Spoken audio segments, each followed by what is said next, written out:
اور اس وقت صورتحال بالکل مختلف تھی۔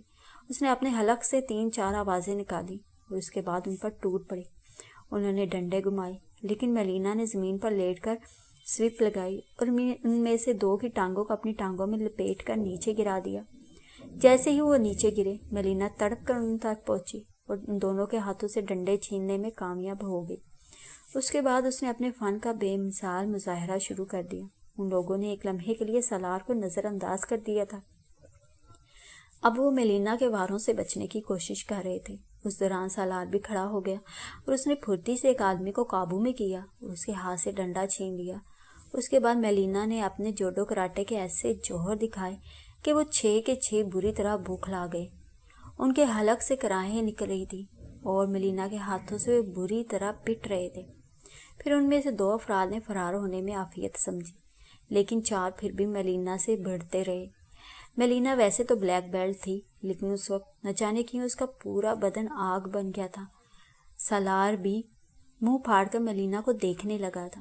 ملینا کا چہرہ کھلا ہوا تھا اور تاروں کی چھاؤں میں چہرے آسانی سے پہچانے جا سکتے تھے، لیکن اس کے حریف نقاب پوش تھے۔ چند ہی لمحوں کے بعد ان 4 نے بھی دوڑ لگا دی اور دیکھتے ہی دیکھتے نگاہوں سے اوجھل ہو گئے۔ سالار اب سکتے کے سے عالم میں کھڑا ہوا تھا اور ملینا کا جائزہ لے رہا تھا۔ پھر اس کے حلق سے بھرائی ہوئی آواز نکلی، بھاگ گئے؟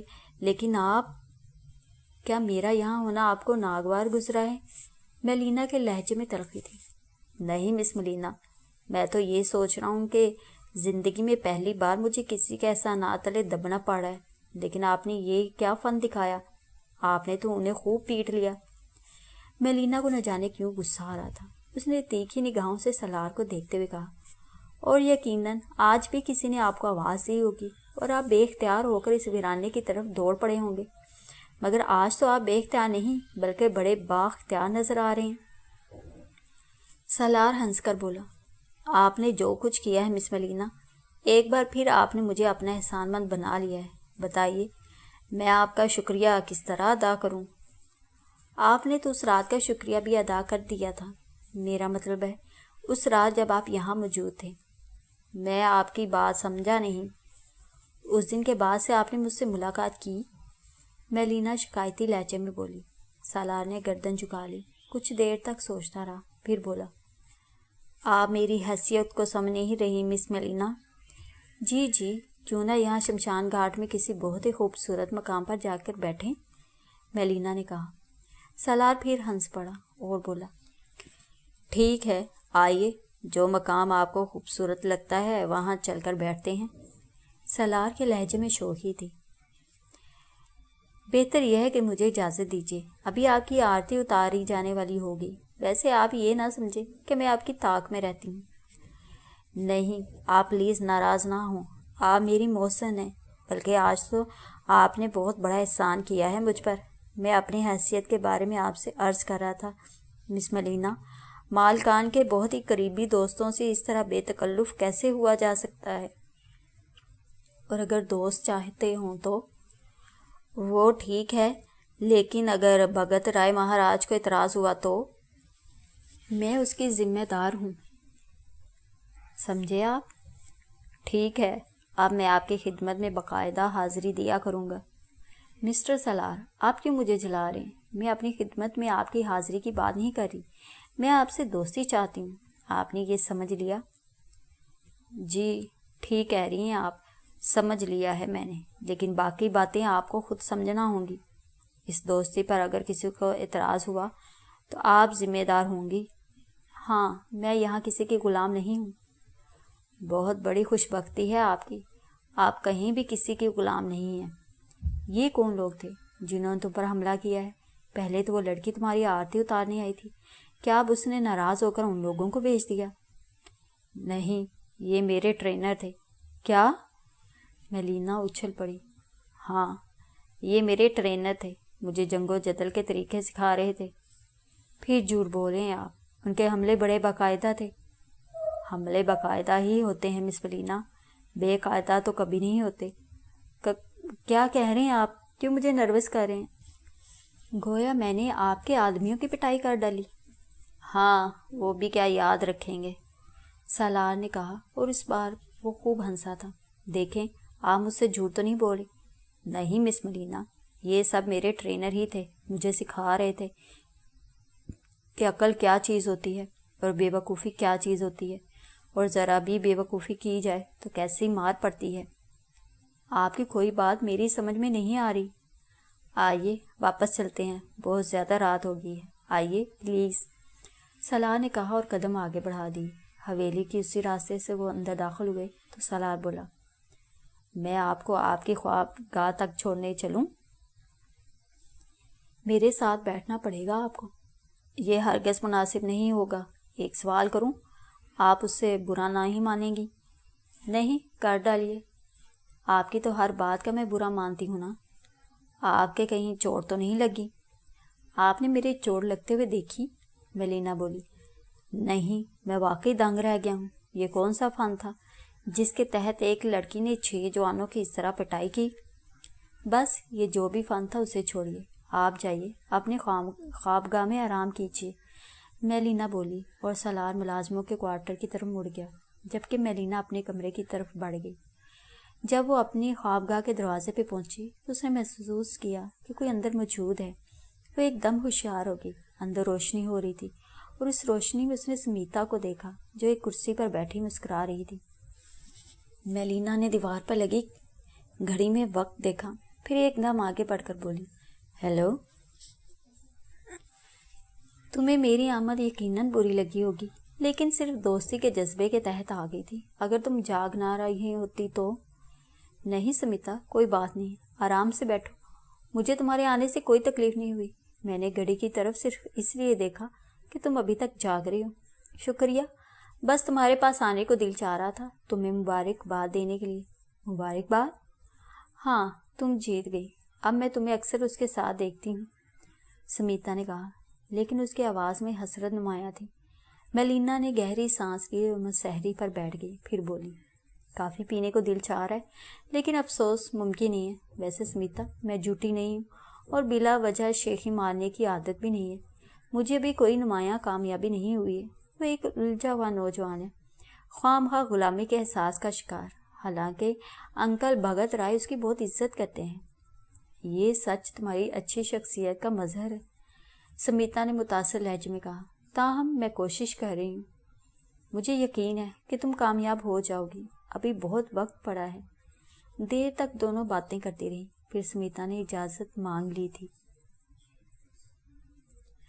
جان کرسٹوفر ان لوگوں کا پرانا ساتھی تھا۔ وہ کتنا برا اور کتنا اچھا تھا، بھگت رائے اور جگت چوہان اچھی طرح جانتے تھے، لیکن شہروں کی شخصیت ان کے لیے قطعی ناقابل اعتبار تھی۔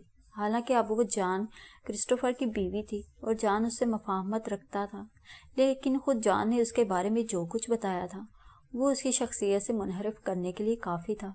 شہروک ویسے بھی پراسرار شخصیت کی مالک تھی۔ اس وقت وہ جس مشکوک انداز میں اس کمرے میں داخل ہوئی، اس نے بھگت رائے کو شک میں مبتلا کر دیا تھا۔ یہ ایک ایسا کمرہ تھا جس میں الماریاں ہی الماریاں بھری ہوئی تھی۔ یہ بہت بڑا کمرہ تھا اور ایل شیپ میں تھا۔ شہروک نے اندر داخل ہو کر ادھر ادھر دیکھا، پھر جلدی سے کمرے کا دروازہ بند کر لیا۔ بھگت رائے جو اس کمرے کے چھپے گوشے میں تھا حیران ہو گیا، پھر اسے تجسس ہوا تو اس نے جلدی سے ایک بڑی الماری میں داخل ہو کر اس کا دروازہ بند کر دیا، بس ہلکی سی جھری رہنے دی جس سے ہوا اور باہر کی آواز سنائی دیتی رہی۔ اس نے بر وقت اور پھرتی سے یہ کام کیا تھا کیونکہ اس وقت شہروک نے ادھر جھانکا تھا۔ بھگت رائے کی سمجھ میں نہیں آیا کہ وہ اس کمرے میں کیا تلاش کرنے آئی۔ اس وقت کچھ نامنوس سی آوازیں ابھری اور پھر شہروک کی آواز سنائی دی، ہیلو ہیلو ہیلو، سی گان کالنگ اوور، ہیلو سی گان کالنگ اوور۔ یہ انداز کسی ٹرانسمیٹر پر بات کرنے کا سا تھا۔ جو نامنوس آوازیں سنائی دی تھی ان کا راز بھی کھل گیا تھا، یہ ٹرانسمیٹر آن ہونے کی آوازیں تھیں۔ یہ بات مزید حیران کن تھی کیونکہ موبائل فون کی موجودگی میں اب یہ ٹرانسمیٹر ٹائپ کی چیزیں بیکار ہو گئی تھی۔ ہاں، یہ ایسی جگہوں پر کارآمد ہوتے تھے جہاں بوسٹر وغیرہ نہیں ہوتے تھے اور موبائل سگنل نہیں آتے تھے، خاص طور سے دور دراز پہاڑی علاقوں میں یہی کارآمد ہوتے تھے۔ اس لیے کسی ٹرانسمیٹر کا شہروک کے پاس ہونا حیران کن نہیں تھا، البتہ اس کا انداز کافی پراسرار تھا۔ بھگت رائے نے الماری کا خلا چوڑا کر لیا اور پوری توجہ دوسری طرف مبذول کر دی۔ شہروک کی آواز ابھری، کتے کے بچوں، کہاں مر گئے تھے؟ ہم سخت زخمی ہو گئے ہیں مادام، آواز ابھری۔ ہم نے اس پر تو قابو پا لیا تھا مادام، لیکن نہ جانے کہاں سے ایک لڑکی آ گئی۔ وہ کراٹے ماسٹر تھی اور بہت شاندار فائٹر تھی، ہم اسے مار کھا گئے۔ دوسری آواز ابھری، لعنت ہے تم پر، تم سب گئے تھے۔ جی مادام، ڈوب کر مر جاؤ بغیر تو، اس کا مطلب ہے کہ تم بہت نکمے اور ناکارہ ہو، میرے کام نہیں آ سکتے۔ ہم سے گولیاں چلوا لیں مادام، ایک بھی نشانہ خالی نہیں جائے گا، جوڈو کراٹے میں ہم اتنے ماہر نہیں ہیں، آواز آئی۔ شہروخ کچھ لمحے خاموش رہی، پھر بولی، لڑکی کا حلیہ بتاؤ گے؟ شکل دیکھی تھی تم نے اس کی؟ رات میں ٹھیک سے تو نہیں دیکھ سکے، لیکن تھوڑا بہت حلیہ بتاتے ہیں۔ وہ میلینا کے بارے میں بتانے لگے، اور جو ہی بتانے والا چپ ہوا، شہروخ نے سلسلہ منقطع کر دیا۔ کچھ لمحے توقف کے بعد اس نے دوبارہ ٹرانسمیٹر آن کیا۔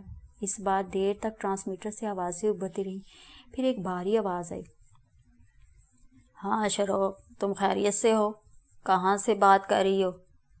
ابھی ہندوستان میں ہی ہوں۔ کب تک روانگی ہے؟ ابھی دیر لگے گی گرو جی۔ وہ کام ہو گیا؟ لڑکا مارا گیا؟ نہیں گرو جی، وہی بتانے کے لیے میں نے آپ کو تکلیف دی ہے۔ وہ سارے کے سارے بالکل نکمے نکلے۔ آپ کو جان کرسٹوفر کی بیٹی میلینا کے بارے میں معلوم ہے؟ ہاں، کیوں نہیں؟ تم ہی نے اس لڑکی کو سالار کے پیچھے لگایا تھا نا، جیسے کہ تم نے بتایا۔ جی گرو جی، وہ بلیک بیلٹ ہے۔ کام تھوڑا سا مجھ سے ہی خراب ہوا، لیکن کچھ زیادہ ہی اس میں الجھ گئی۔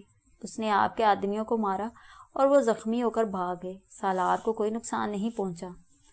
بھگت رائے کا سانس رک گیا تھا۔ جو کچھ وہ سن رہا تھا ناقابل یقین تھا۔ دوسری طرف سے وہی گراتی ہوئی آواز دوبارہ ابھری، نہیں شہروخ، یہ غلط ہے۔ میں تمہیں بتا چکا ہوں کہ اس لڑکے کی زندگی تمہاری موت ہے، اسے ہر حالت میں ختم ہونا چاہیے، ورنہ اس بات کے بھی خطرات ہیں کہ کہیں تمہاری یہ مہم بے مقصد نہ ہو جائے۔ نہیں گرو جی، ایسا نہ کہیں، جس طرح بھی بن پڑے سالار کو ختم کر دو، اس میں تمہاری کامیابی ہے۔ گرو جی، میرا گروپ آگے روانہ ہو چکا ہے، ورنہ مجھے آپ کو تکلیف دینے کی ضرورت پیش نہ آتی۔ ان لوگوں سے رابطہ رکھو، کام کے لوگ ہیں، اور فکر نہ کرو، اگر مہم کا آغاز بھی ہو جاتا ہے تب بھی راستے میں تم اس گروپ کے ذریعے سالار کو ختم کر سکتی ہو۔ میں تمہیں بتا چکا ہوں کہ اس کی موت ہی تمہاری زندگی ہے، ورنہ قدم قدم پر تمہیں مشکلات کا سامنا کرنا پڑے گا۔ بات واقعی کچھ غلط ہوئی ہے گرو جی۔ وہ لڑکی جسے میں نے اپنے کام کے لیے استعمال کرنے کی کوشش کی تھی، اس قدر آگے کی چیز نکلے گی مجھے خود بھی اندازہ نہیں تھا۔ یہ بات تو مجھے معلوم تھی کہ وہ بلیک بیلٹ ہے، لیکن یہ نہیں معلوم تھا کہ وہ اس طرح 6 فائٹروں کو سنبھال سکتی ہے۔ بہرحال میں دیکھوں گی، ہم بہت زیادہ جلدی میں نہیں ہیں، راستے میں یقیناً کہیں نہ کہیں کام ہو جائے گا۔ ہاں، لیکن یہ بہت ضروری ہے، صورتحال کو سنبھالے رکھو۔ بس تھوڑی سی غلطی ہو گئی ہے، میں نے تو یہ سوچا تھا کہ میلینا کو اپنی مٹھی میں رکھ کر سالار کو قبضے میں کر لوں گی، مگر وہ تو سالار کی زندگی بچانے کا باعث بن گئی۔ اب تمہیں نیا راستہ اختیار کرنا ہوگا۔ میں کروں گی گرو جی، ذرا بھی پریشان نہ ہوں، لیکن آپ کو صورتحال کی اطلاع دینا ضروری تھی۔ اور کوئی خاص بات؟ نہیں گرو جی، اوور اینڈ آل، شہروخ نے کہا، اور اس کے بعد ٹرانسمیٹر کا سلسلہ منقطع کر دیا۔ بھگت رائے کا پورا جسم پسینے میں ڈوبا ہوا تھا۔ اول تو وہ ایک الماری میں بند تھے، دوئم اس گفتگو نے ان کے دماغ کی چولیں ہلا دی تھیں۔ یہ کیا ہو رہا ہے؟ وہ دل ہی دل میں سوچ رہے تھے۔ شہروخ کے قدموں کی آواز سنائی دی اور اس کے بعد وہ کمرے سے باہر نکل گئے، لیکن بھگت رائے پھر بھی احتیاطاً کچھ دیر اپنی جگہ رکے رہے۔ پھر جب کوئی آہٹ، کوئی آواز نہ سنائی دی تو وہ باہر نکل آئے۔ سر بری طرح چکرا رہا تھا، پاؤں لکھڑا رہے تھے۔ بمشکل تمام وہ اپنے کمرے میں پہنچے اور کمرے کا دروازہ اندر سے بند کر کے مسہری پر لیٹ گئے۔ انہوں نے آنکھیں بند کر لی تھیں اور اب شہروخ کی گفتگو کا ایک ایک لفظ ان کے کانوں سے ٹکرا رہا تھا۔ وہ ٹرانسمیٹر پر کسی گرو جی سے بات کر رہی تھی۔ یہ گرو جی کون تھا کچھ نہیں معلوم، لیکن اس سے ہونے والی گفتگو، کیا سالار پر کوئی حملہ ہوا ہے اور میلینا نے اس کو بچانے کے لیے جنگ لڑی ہے؟ یہ بھی انوکھی بات تھی۔ اس کے علاوہ شہروخ نے یہ اعتراف کیا تھا کہ اس نے میلینا کو سالار کو پھانسنے کے لیے استعمال کیا ہے۔ میلینا جان کرسٹوفر کی بیٹی ہے۔ یہ ساری چیزیں ایسی گٹمٹ ہو رہی تھی کہ بھگت راؤ کو اپنے دماغ پر قابو پانا مشکل ہو رہا تھا۔ سب سے بڑا دوست اور سب سے بڑا ساتھی مہابیر جگت چوہان ہی تھا۔ چنانچہ تھوڑی دیر کے بعد وہ اپنی جگہ سے اٹھا، باتھ روم میں جا کر منہ ہاتھ دھویا، گہری گہری سانسیں لے کر خود کو پرسکون کرنے کی کوشش کی اور اس کے بعد جگت چوہان کے کمرے کی جانب چل پڑا۔ جگت اتفاق سے اس وقت بالکل تنہا تھا اور کسی سوچ میں گم تھا۔